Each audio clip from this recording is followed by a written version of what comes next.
All right, let's talk about the safety skills room.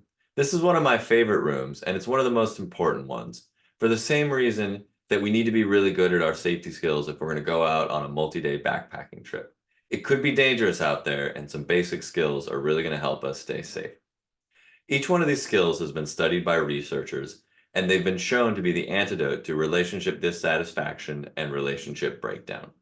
The more of these 6 skills that you can stack on top of each other, the more effective you'll be able to stay in a place of engagement when conflict arises, which is ultimately going to help you to get more out of the relationship of what you actually want.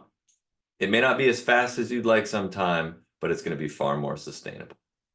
There's a beautiful phrase from the world of nonviolent communication, which is that there are many ways to get someone to do something, but there's only one way to get them to do it for the reason that you want them to do it.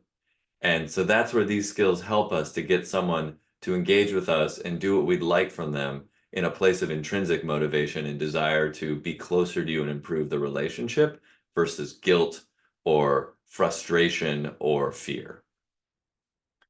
I want to highlight skill number 5, repairs. For whatever reason, this was the single hardest skill for entrepreneurial couples to make in my interviews.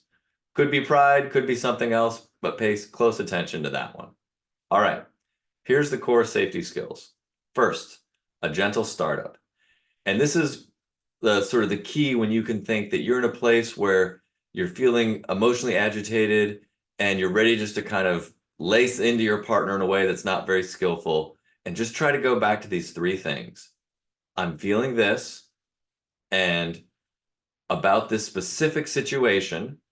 So not global things, not character traits, but this specific thing that happened.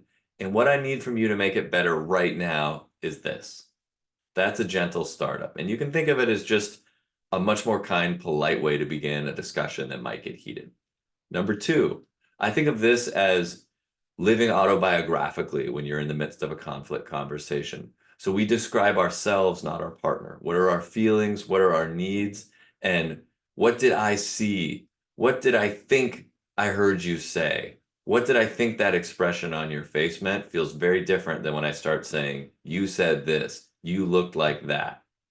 All right, skill number 3, taking responsibility.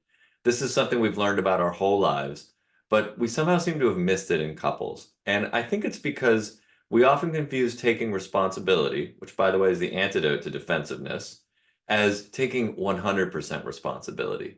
But what's really powerful in a heated conflict is just to take responsibility for one piece. What can you validate?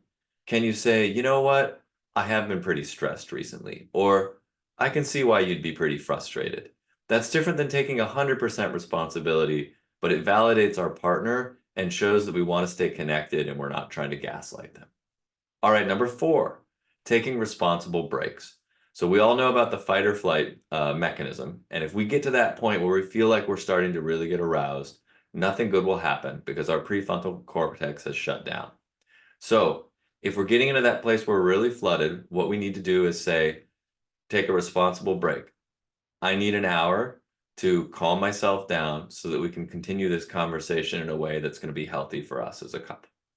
Skill number 5, making repairs.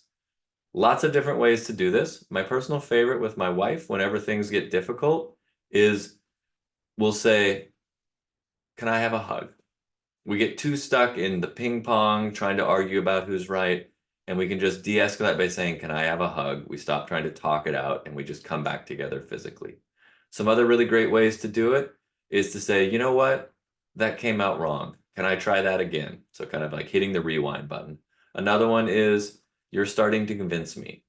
Another one is saying, sometimes if appropriate, a little bit of light humor can be good of, boy, I can be a little ridiculous sometimes. Lots of different ways to do that, but think of that as just a little kind of bridge you're building to your partner in the midst of a heated argument. All right, number 6, making positive requests.